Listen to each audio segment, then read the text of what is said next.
So, we meet once again, my fellow horror fanatics. It is officially now our time of the year, October 1st, that you'll be seeing this video. What better time of the year to celebrate than by torturing myself? This is part 2 of my Gemini Crow review. For this time, we have Blackberry Bell, create hot sauce with blackberry and habanero.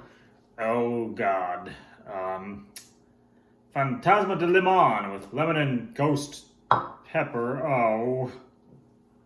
And we have Jack the Reaper with pineapple and Reaper pepper, which you know I've already had some fun experiences with. This part of the review I'm not looking forward to. I think it's going to get criminally insane. But I will still put myself through this for the sake of your consumption, so maybe you will give these a try, because they are good sauces.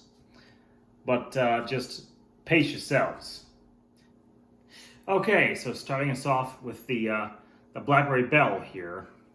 Just by the smell alone, I can tell this has a lot of sweet to heat, which is actually kind of a fun thing for me as a barbecue fanatic. You know, a little sweet on top of heat is actually really a great flavor combo, but it'd be very tricky to get right. Sometimes you go too much on either one, it just wrecks the whole experience. And honestly, sweet typically favors pork for its fattiness, not chicken wings like I'm doing here. But we're gonna hope that this turns out okay. Let's look at our ingredients here. Blackberries, habanero peppers, raisins, distilled vinegar, water, sugar, blackberry extract, and sea salt. Well, that is short, sweet, and simple. And actually, on its heat index here on the bottle, it's got 3 out of 5 flames, so maybe this won't be so bad. But I have had bad experience with habanero before, as you all know. So I'm gonna cross my fingies here and just hope I'm not setting myself up for something bad. Let's try and smear a little more on here. Hope for me. Here you go.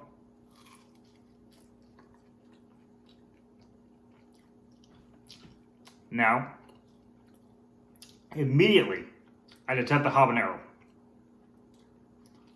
Granted, these wings are really fresh and really hot, but still, I immediately detect the habanero, excuse me. But it's not overwhelming. I mean, I see chunks floating here, but I think that's the raisins. So the impression I get is they used very minimal habanero to just give it a slight...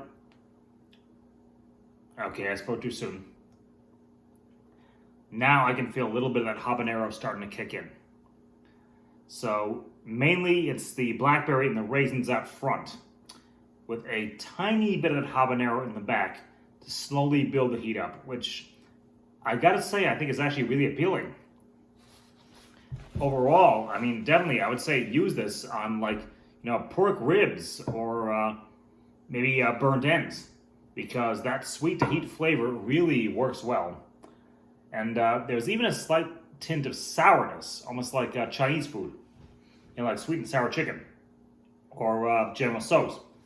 So the flavor combo goes very well together, and the heat is not thus far overwhelming. And in fact, I think it's built to the point it's going to get to. Excuse me. So this one, I can honestly say, I would rate, you know, like, even though it says 4 to 5 heat, I would say 5 out of 5 stars. This, I could recommend this any day. So now comes the next dreadful part. Okay, so here we are with Fantasma de Limon, craft hot sauce, lemon and ghost pepper. This one I'm really kind of dreading, because ghost pepper is not shit you fuck around with, okay? It's strong.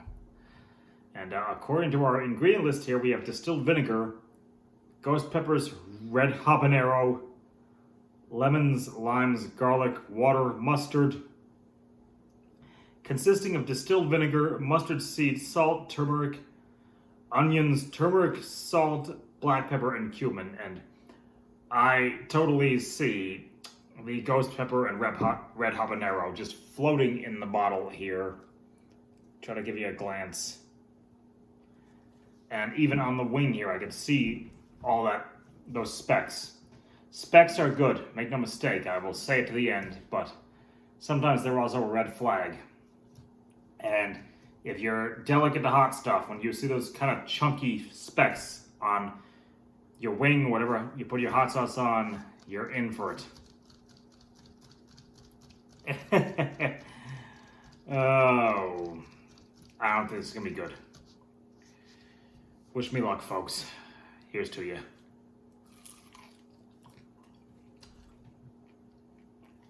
Okay. So, oh dear.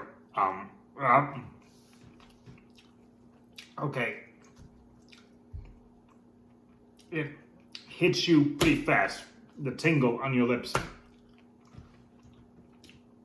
And your tongue. Oh, that's the habanero and the ghost pepper. Ghosts are even scarier now. Okay, put yourself together, put yourself together, put yourself together. Hold together for your viewers. At least as long as you can. Huh. Yeah, my lips are definitely starting to get a little numb and tingly here. I can feel it building at the tip of my tongue. And actually, sorry, actually starting to work its way back. That's different. Normally it starts at the back of the tongue and works its way forward. This is the reverse. I can definitely taste lemon though, lemon and lime, which normally zests things up, but I think this has enough zest already.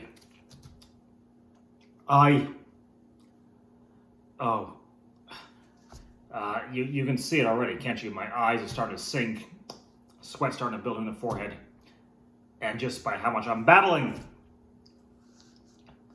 But I will say the flavor is not unappealing at all. This one I could recommend for like real Mexicana dishes, you know, tacos, tortillas, burritos, but in very, very measured doses.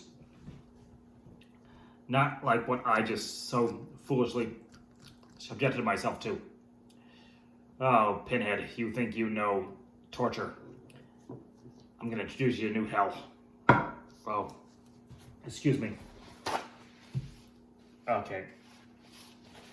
But it's not like a sudden rush of heat here. It built up at first, now it's being kind of consistent.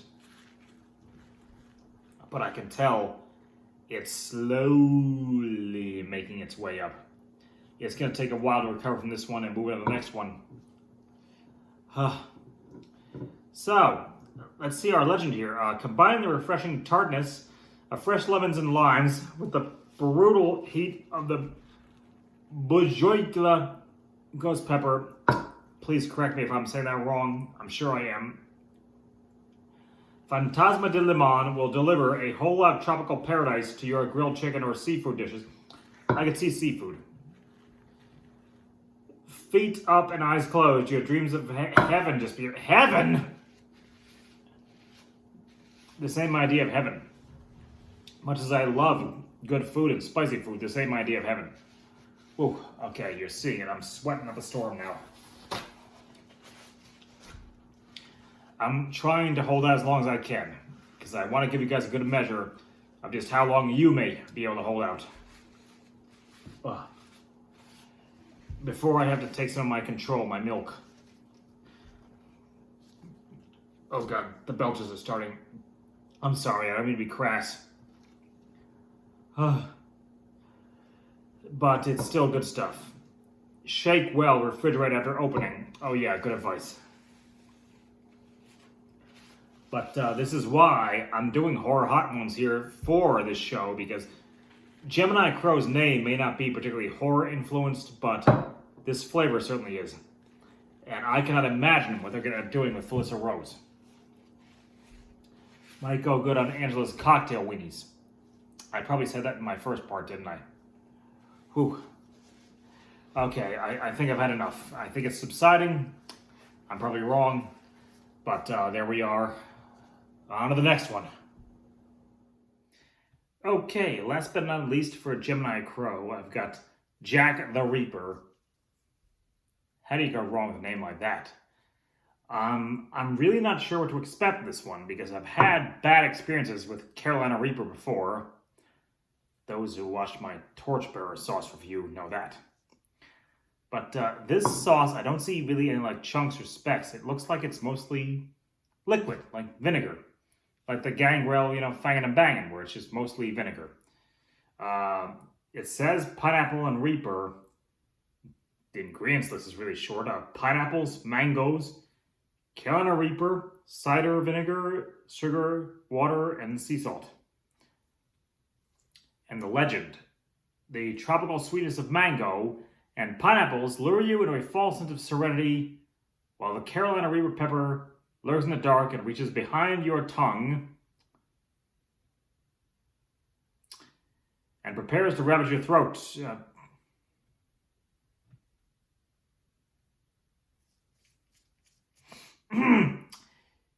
Your seafood and chicken-based entrees will have no choice but to voluntarily succumb to the delicious nightmare that is Jack the Reaper. Now, it's a good name. It's a very good name. But like I said, this one, normally I try to build this to where I'm building the worst one, but this I'm not so sure. I think this might be even milder than the ones I tried in the first review. But let's give it a shot and see what we find out.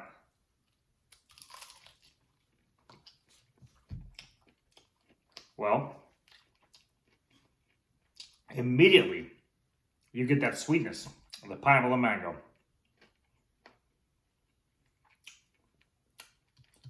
And there is a touch of background heat. Tingling in the back of my throat. Makes me want to cough a little bit, but not so much so far. Excuse me. Must be polite. But yeah, this is pretty mild. For boasting Carolina Reaper. Okay. I do feel a little bit of heat building up here. But not like when I had the Torchbearer Reaper. Like that just, bam, it just powed you right out. This is a little bit more slow and much more subtle. And it's actually pretty pleasant. Like I said, this would actually be very good for like a tropical luau type of experience. Pork in particular, I think, would benefit from this. That may sound like a lot of pork. Well, I do. But the heat here is much more low-key. Excuse me. I'm terribly sorry. Yeah, the heat will get the back of your throat and make you cough like that. It can open the sinuses, make no mistake, and it's probably making me tear a little bit right now. But I'm finding that it is not as bad as like other sauces I've tried. It's not as sudden, not as strong. More subtle and more understated. And that sweet really balances it out. I'm beginning to feel a little bit of that tingle at the end of my tongue. This one, I'm going to rate it, honestly, like 4 to 4 stars or 5 out of 5. Just, it's very good. And this is great for your summer luau barbecue party. Put that pig in the ground before you bury the corpses in the ground. Ugh, excuse me. Yeah, the heat makes you belch. So this has been part 2 of my Gemini Crow review. I gotta say, these are sauces I recommend. I'm gonna reach out to them and see if I can learn any more about them. And if they are doing stuff with Felissa Rose, that's even more awesome. Because they've already got Alice Cooper and Ari Lehman. And I can think of any number of horror celebrities they could also try. Andrew Divoff of Wishmaster. You'll know from the House That Screams podcast, where I'm a regular guest, that he's got his own brewery. Why not your own hot sauce, Andrew? Overall, I'm going to give these a very good, solid 4-star rating. As always, folks, I ask you to take your recommendations. Wear your gloves like this, your mask, use your hand sanitizer, wash your hands, and keep your distance. You know, we're not through this yet, and we won't be for a while to come. And particularly as we head into our time of the year, October. Please, let's save Halloween as much as we can. Whatever can be salvaged already. You know, folks, as always, I'm your host, the Nightmare Nerd. Thank you for joining me and watching me make a jackass of myself. Each drink can be scary, and enjoy.